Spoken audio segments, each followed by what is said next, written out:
Hi, everyone. Thank you for tuning in to listen to the Gorilla HR podcast. I'm Becky Droz, and today we're going to do Ask Gorilla HR. So I have a list of questions that people have asked me over the past couple of weeks, or some have sent me an email. Some of these are friends, some of these are colleagues, some of these are just randos actually that I've met at networking events, and they hear that I'm in HR and they're like, "Oh, let me ask you a question." Well, I've got your attention. So today I'm just going to go through and share some of the questions that have been asked and let you know what I told people.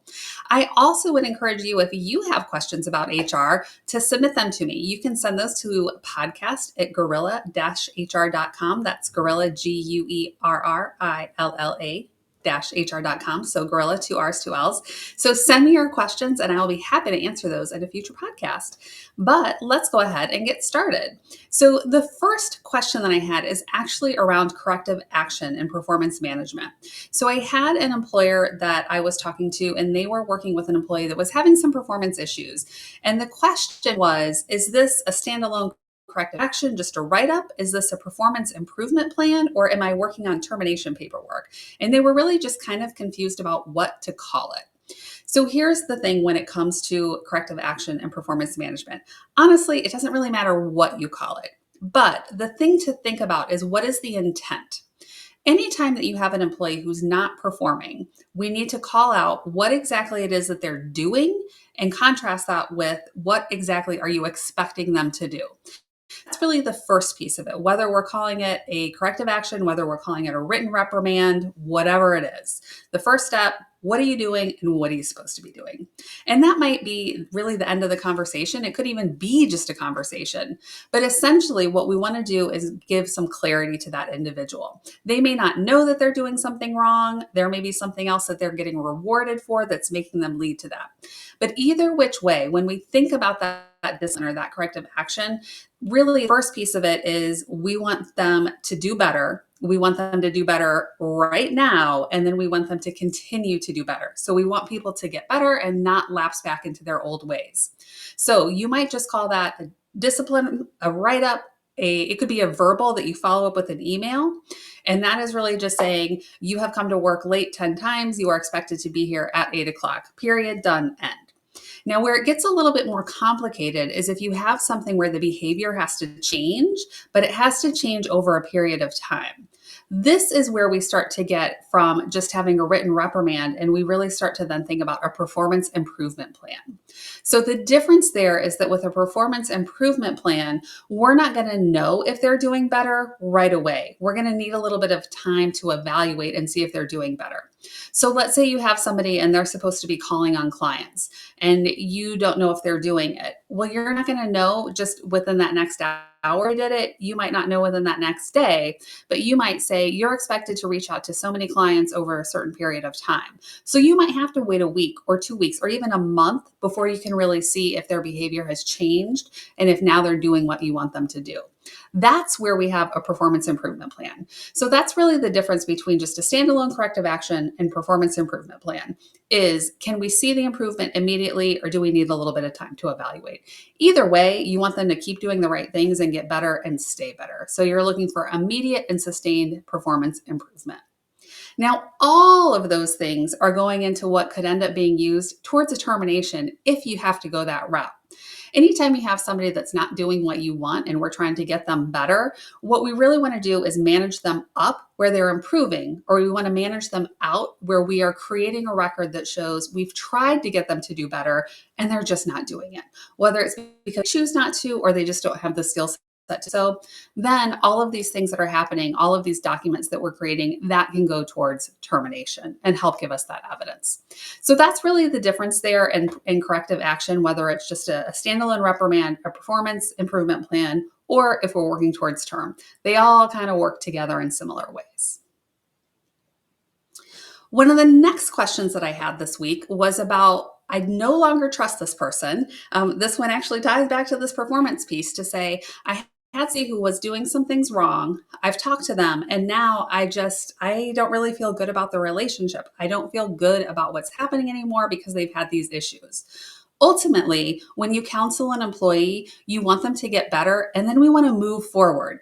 The goal is not to call out somebody for doing something wrong and then harp on it. Same thing in your own relationship, right? If somebody in your house tells you that you're doing something wrong or you don't like the way that they spoke to you, whatever it is, you don't want to keep bringing it up. You want to fix it and move forward. It's the same thing with work. So if you have a situation where you've had to talk to somebody and you're like, I don't know, like this person is kind of sus to me now, I just don't trust them. What you need to do is come up with an action plan. You have to say, I want this person to get better. I've had the conversation about what they need to do, and now I'm going to give them that chance to move better. We're going to evaluate and hopefully just move forward. We don't want to rehash. We don't want to keep bringing it up. So we're looking for normalcy. We're looking for, are we doing what we need to do, and move on. It's simple. We also want to make sure that if you have a situation where you're kind of doubting somebody and you're losing a little bit of faith in their ability to do their job, that you're communicating with them. Be transparent, let them know what's going on, and make sure that you're sharing that with them. Of course, always with dignity and respect. If you've ever listened to me talk before, you know that there is always room for dignity and respect in these employee relationships and in these interactions. But you just need to take that, keep an open mind, and look for how to move forward. If you're harping on it, they're harping on it, and you're setting yourself up for disaster. That is not what we want. One of the other questions that I recently got from somebody was, I have an employee who has given notice and they've given me a 2-week notice period. Do I have to let them work that? The answer is no. If somebody has turned in notice that they're going to be leaving, as an employer, you have the option to say, great, thank you. I accept your resignation and I accept it effective immediately. You don't have to let them keep working. Or if they say they want to give you 3 weeks, you can say, great, I want to do this in 1 week, whatever it is. So the flip side of that becomes, well, do I have to pay them? The answer to that, nope, you don't have to pay them. You only have to pay somebody if they're actually working for you. Now, one of the things that we think about when we think about the Fair Labor Standards Act is that if we have exempt employees, we owe them their whole paycheck free and clear. One of the exceptions to that is in the final period that somebody is working. So if somebody doesn't work the full period, the full pay period, you don't have to pay them for the full thing. You just have to pay them through the end of the day in which they've actually worked. Now, this question also flip-flops, and I did get this from a friend recently who said, I'm about to quit, and if I give notice and they tell me they don't want me to, do they have to pay me? So I've heard it from the employer side as well as the employee side. But short answer is no. If somebody's not working, whether it was the employer's choice or that individual's choice, you don't have to pay them. One of the things somebody recently asked me was about leaving, and they said, I'm preparing to quit my job, but I don't want to give any notice. I am prepared to walk out the door. I'm going to quit this job, and it is effective immediately. And they said, is that something that I can do? Yeah, of course, that's something that you can do. Under the at-will doctrine of employment, that says that you can quit. It also says your employer can fire you. Everybody can really do whatever they want to for any reason, as long as it's not discriminatory. But that individual who said, I'm ready to quit right now, I am done, I'm fed up, I don't want to do anymore. The question that I ask them back is, well, what are you prepared to have happen next? So if you walk out the door, are you prepared that you're going to be able to find another job? In this day and age, we don't have as much concern about burning bridges. It's still a concern, but because people with unique skill sets are in demand and it's harder for organizations to find them, people are leaving jobs without working those notice periods because they can. They can go somewhere else and get another job. The thing you have to ask yourself is, if I do quit and I'm not able to find that next big job, am I prepared to go do something to make money? Am I prepared to go and work retail or to work in fast food or hospitality? Something that may not be a true match for my skill set, but that's going to allow me to get the money that I need to pay my bills. So the answer is yes, you can absolutely quit and you don't have to give notice. But I would just say, really think about it. Think about, what are you prepared to do? How are you going to survive? What kind of support system do you have in place? You want to quit a job and then be screwed where you have no money, you can't pay your bills, and then you're in a whole different set of problems that are creeping in. We don't want that to happen. So the next question that I've heard from somebody recently was about pay range when they were applying for a job. So somebody told me that they had applied to a job, they had filled out the application, they got a call from the recruiter, and they were talking to the recruiter. The recruiter asked them, well, what is your desired salary? And so this person told me, I didn't want to give them a desired salary. I don't want to tell them. And I can get that. they're like, well, I don't want to set something low. I don't want to set something that's too high. And then I price myself out of it. This is where I say give some kind of range, right? When you have that conversation with the recruiter and they're asking you, what are you looking for? What do you want your compensation to be? It's not that that's the number that's going to be in an offer letter if you get to that stage.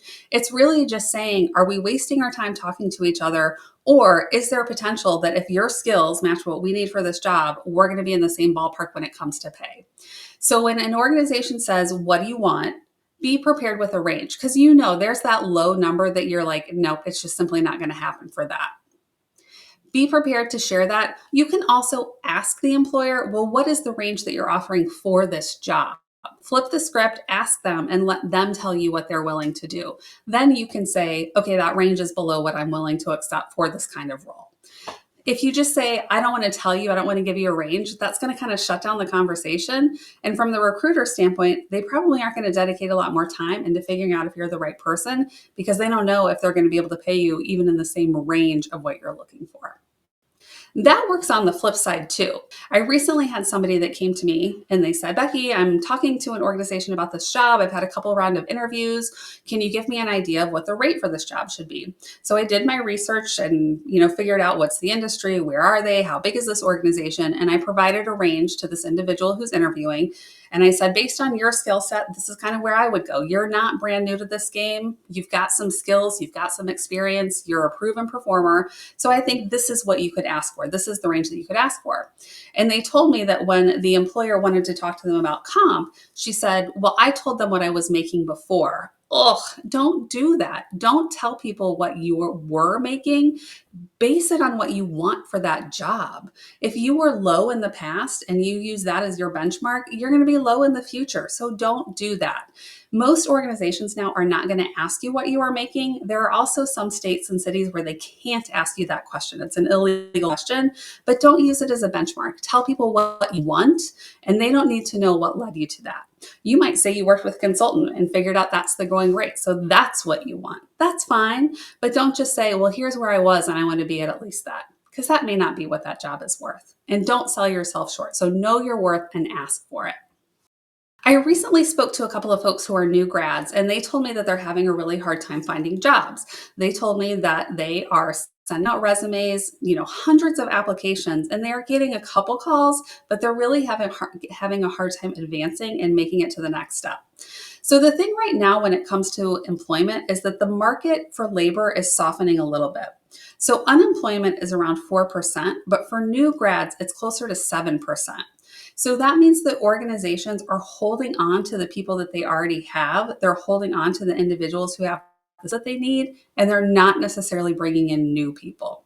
So for those folks who are newer to the workforce, whether it's coming out of high school, whether it's coming out of college, don't give up. Keep looking. There's going to be something out there for you, but really be prepared to think about the skills that you have and the experience that you have, and find a way to shape that into the skills that the jobs are asking for.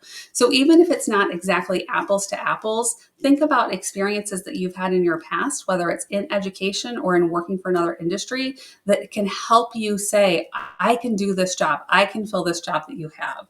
Just don't sell yourself short. Think about all the skills and all the experience that you have and use that to really get your foot in the door. It is hard right now. You're not alone. So for those of you that are saying, God, why is it so hard right now? It is hard right now. It is not just you, but don't give up. Somebody is looking for you as well. That's it for today's questions. But again, I encourage you, reach out to podcast@gorilla-hr.com if you have HR questions for me, and I'll be happy to answer those. Thank you. That's it for this episode of the Gorilla HR Podcast. We hope you found some